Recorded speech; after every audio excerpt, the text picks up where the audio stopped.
세계 철강 기업 1위에 선정된 독보적 기업. 세계인들이 엄지손가락을 지켜 세우는 자랑스러운 브랜드 포스코. 만약 포항제철이 없었다면 지금 여러분들이 보고 계시는 아파트도 없을 거고요. 그리고 서울 시내 고층 빌딩도 없을 것입니다. 아마 아직도 우리는 하얀 옷을 입으면서 백이민족이라 그러면서 철강 분야에 있어 남부러울 것 없는 선진국으로 성장한 대한민국. 그러나 불과 50여 년 전으로 시계를 돌려보면 상황은 사뭇 달라진다. 당시 우리는 철강 산업의 경험, 기술, 자본 그 어느 것 하나도 가지지 못하던 상황. 소규모의 어떤 제철소가 존재하고 있었지만 여기에 더 많은 추가적인 제철 생산량을 기대한다는 것조차도 사실은 불필요했던, 불가능이 아니라 불필요했던 그런 시기였다 이렇게 보여지고요. 꼭 드리고 싶은 말씀은 우리의 경제 수준이 캄보디아, 지금의 캄보디아 수준보다도 못하던 시절에 제철소가 완공이 되었습니다. 여기에 종지부를 찍고 이 땅에 제철소 건설의 꿈을 실현한 이가 있으니 바로 박태준이었다. 어떤 경우라도 최후로는 이것이 포스코에 도움이 되는가 안 되는가, 국가와 국민에게 도움이 되는가 안 되는가, 이것을 마지막 판단의 기준으로 삼았던 그 철저한 그런 분이었어요. 빈곤의 나라 대한민국을 무역 1조 달러의 경제 강국으로 성장시킨 철의 힘. 불모지의 땅에서 박태준의 땀과 집념이 일군 철의 왕국 포스코의 비화가 지금 밝혀진다.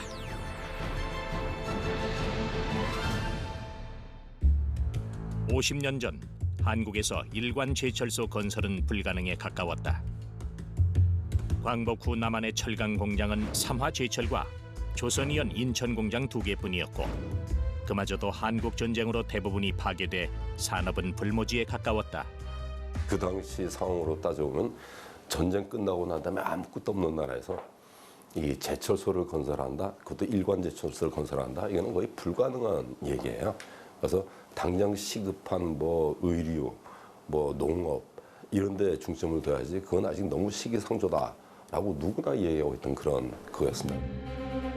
이러한 상황을 급격히 변화시킨 것이 1962년에 시작된 경제개발 5개년 계획이다. 한국전쟁 이후 모두가 가난하고 배고프던 시절 잘 살아보세란 구호와 함께 온 국민이 가난에서 벗어나기 위한 끊임없는 노력에 온 힘을 모았다. 그러나 2차 산업의 꽃을 피우는 데 발목을 잡은 것이 바로 철강이었다. 도로가 생기고 건물이 올라가고 조선과 자동차 산업의 발전을 위해 절대적으로 필요한 것이 철강의 자체적 생산이었다. 우리 철강 산업을 이렇게 보면은요, 모든 우리 산업의 근간을 이루고 있다라고 보시면 틀림이 없는 것 같아요. 건설, 자동차, 조선, 이게 철강 산업의 발전 없이 가능한가? 절대 그렇지가 않거든요.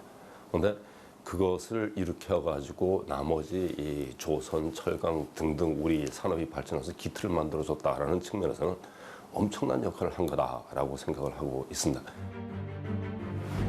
당시 박정희 대통령이 제2차 경제개발 5개년 계획의 핵심 사업에 종합제철소 건설을 포함시키며 그 임무를 맡긴 이가 있으니 바로 박태준이었다.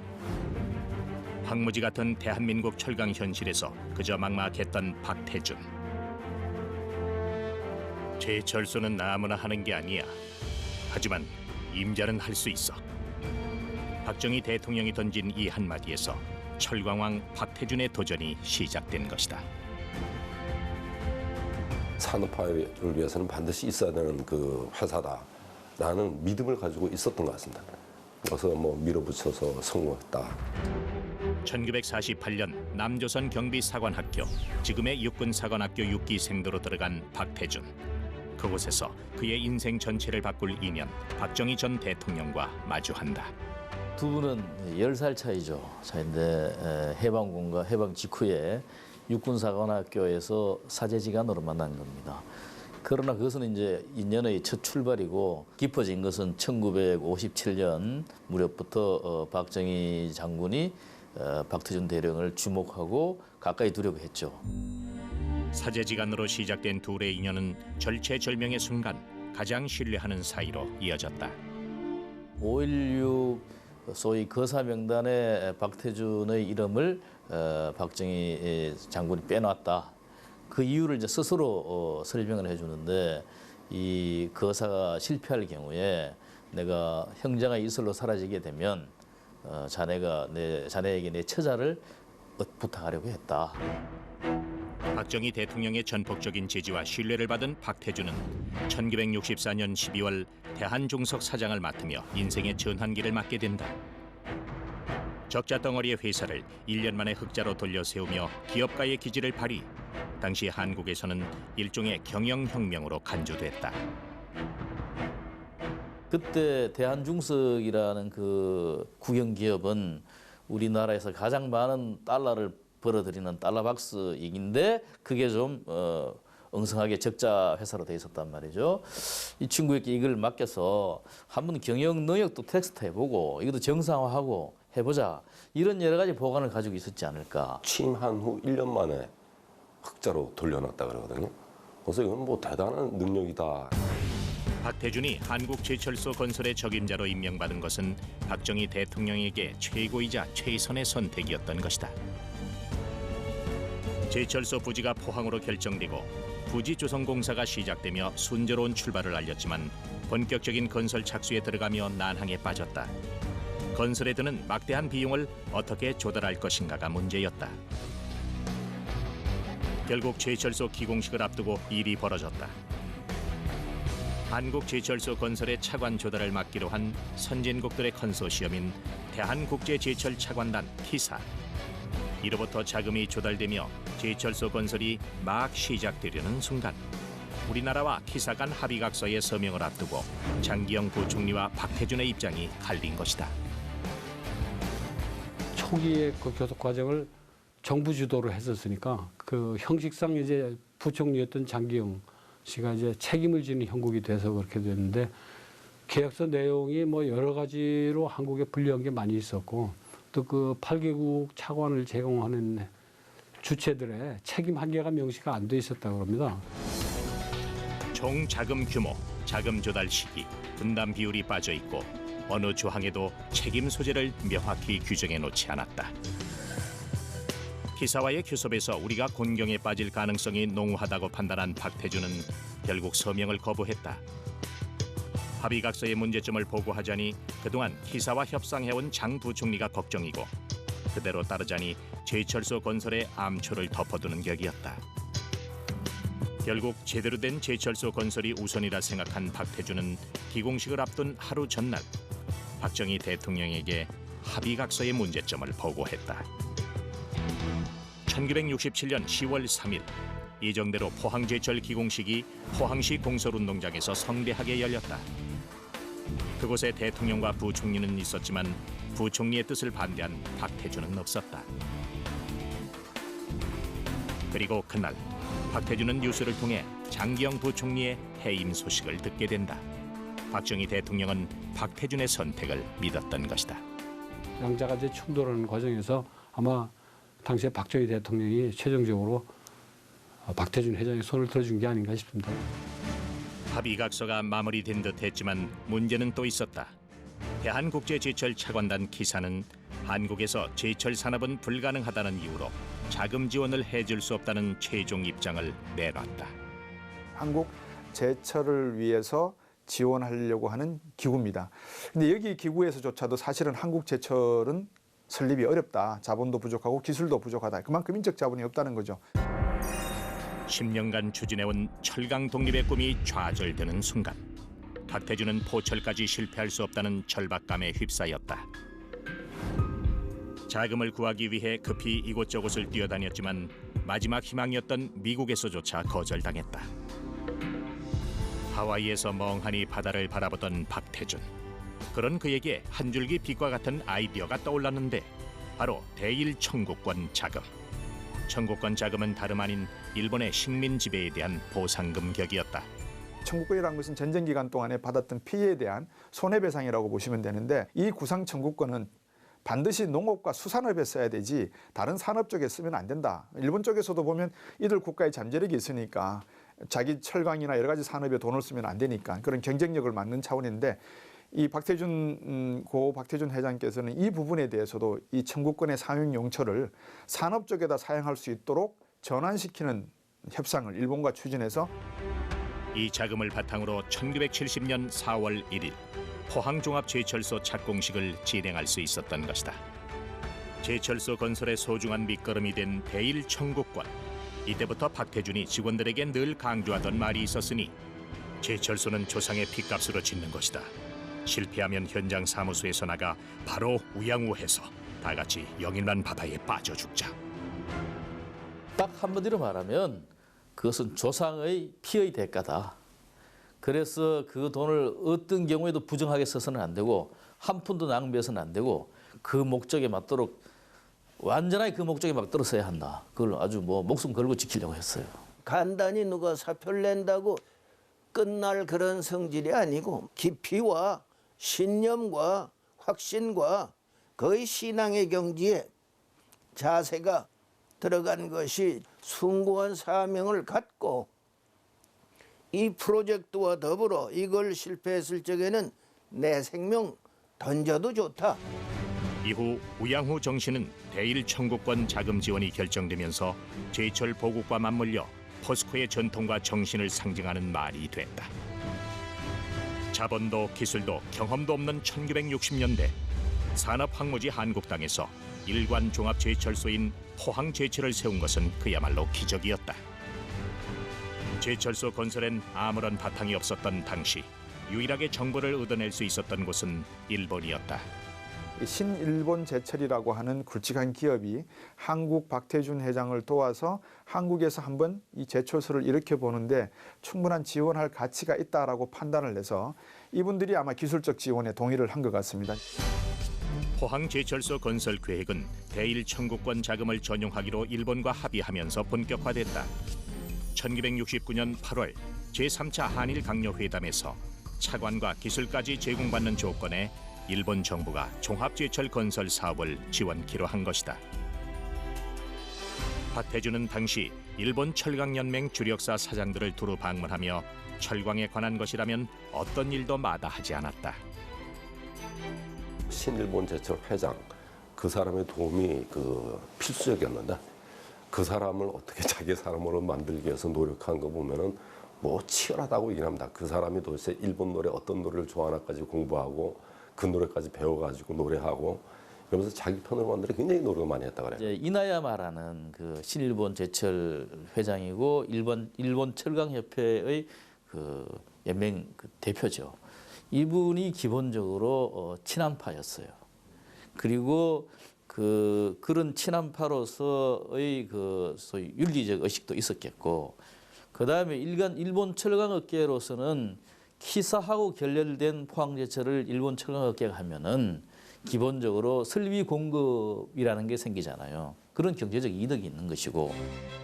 일본의 주자학 양명학의 대가인 야스오카 세이도쿠와 신일본 제철 회장 이나야마 요시히로의 은혜는 평생 잊을 수 없다고 말한 박태준. 어떠한 상황 속에서도 제철소만을 생각한 박태준과 그의 도전과 노력을 높이 산 일본인들의 마음이 움직이며 한국의 제철소 건설은 한 발 더 가까워졌다. 제철소 건설 과정에 많은 난관과 장애가 있었지만 가장 큰 것 중 하나가 막대한 공사 자금에 눈독을 들인 정치인들과 유력자들이었다. 이 때문에 1970년 포항제철 건설을 위한 설비 구매 계약은 첫걸음부터 휘청거렸다. 박태준은 대통령도 모르게 정보기관의 가택 수색과 여러 곳에서의 압력에 시달려야 했다. 결국 박정희 대통령을 찾아간 박태준. 그동안 쌓아뒀던 설비 구매의 애로사항과 개선 방안을 보고했다. 박태준의 얘기를 듣고 메모지를 건넨 박정희 대통령. 지금 건의한 내용을 여기다 간략히 적어봐. 박태준은 정치권 압력 배제와 함께 설비 공급업자 선정의 재량권 인수 등을 골자로 하는 내용을 적어 박정희 대통령에게 건의했다.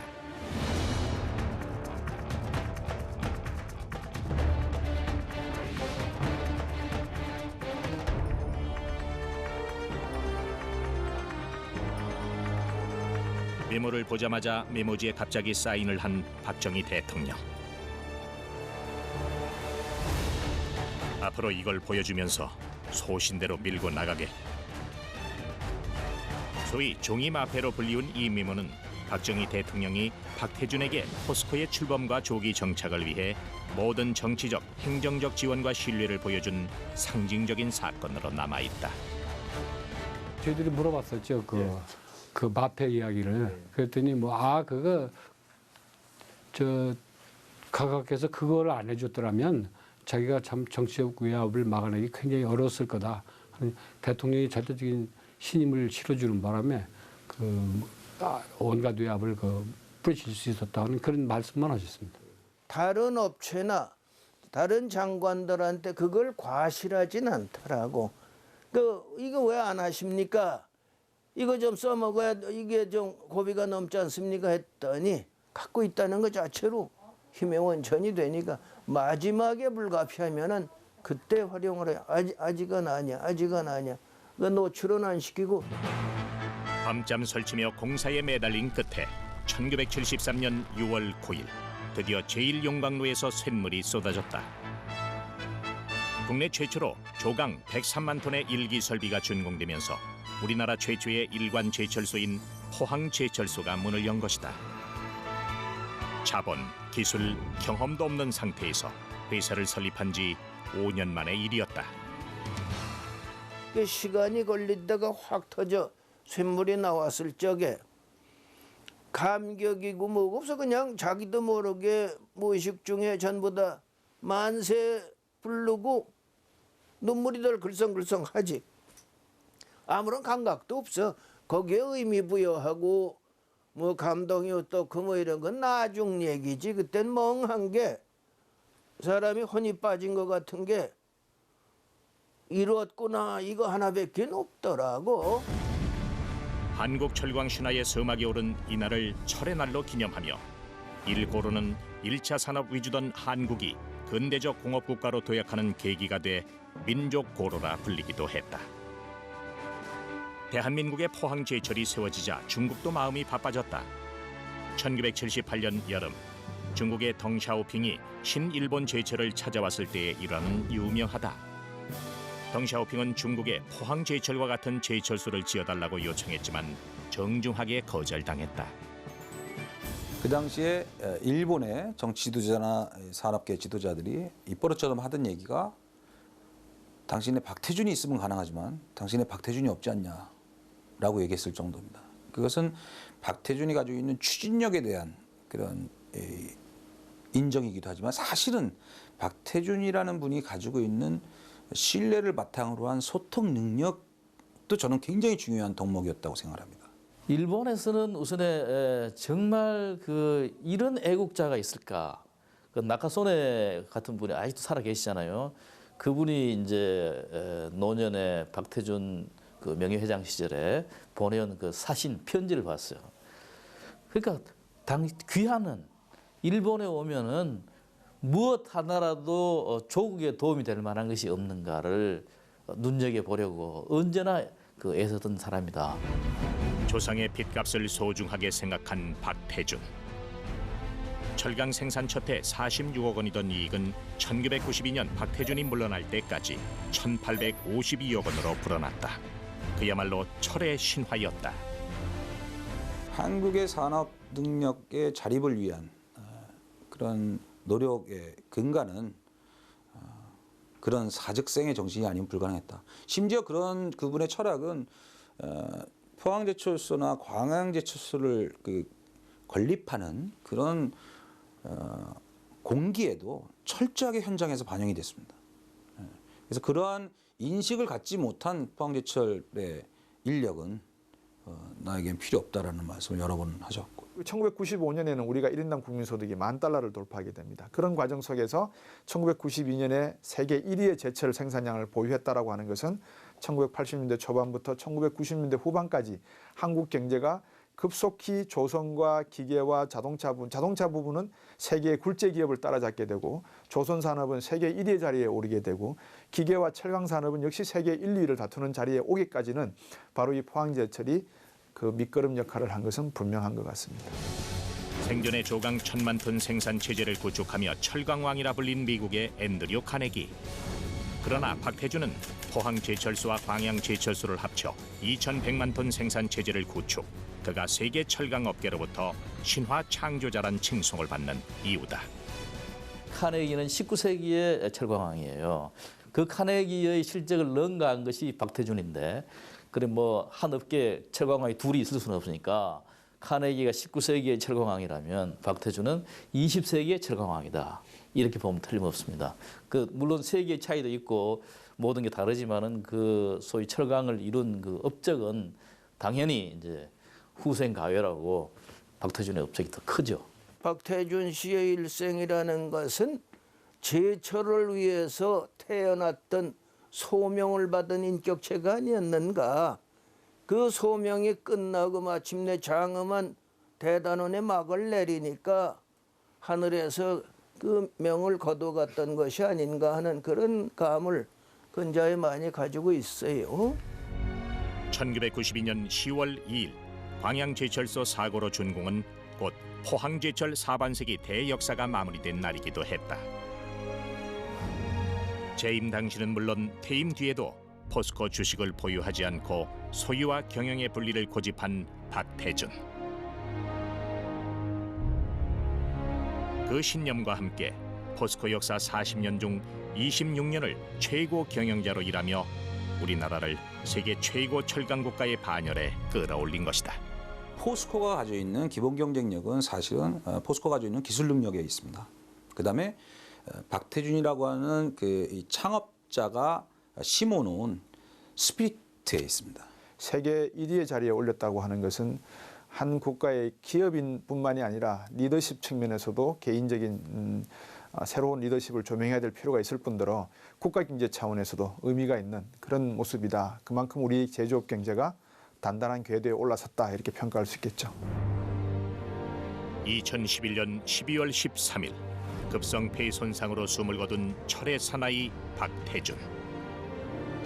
자본도 기술도 경험도 없었다는 산무가 포스코의 태생 조건이라고 말해왔지만 원료도 없는 나라였기 때문에 실제로 포스코는 사무의 악조건 속에서 탄생했다며 회고한 그의 말처럼 포스코는 대한민국이 만든 기적의 제철소다.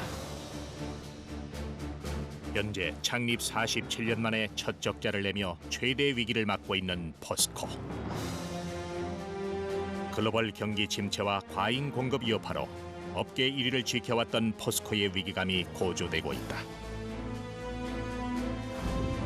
포스코에게 지금 가장 필요한 것은 어쩌면 용광로가 처음으로 끓어오르던 시절의 초심이 아닐까. 정말 오랜만입니다. 정말 보고 싶었습니다. 우리의 추억이 포스코의 역사 속에, 조국의 현대사 속에 별처럼 반짝이고 있다는 사실을 잊어서는 안 됩니다. 그것을 우리 인생의 자부심과 긍지로 간직합시다. 한국 경제 70년을 대변하는 포스코. 철의 신화를 만들었던 집념으로 다시 뜨겁게 타오르며 과거의 영광을 되살리길 바라본다.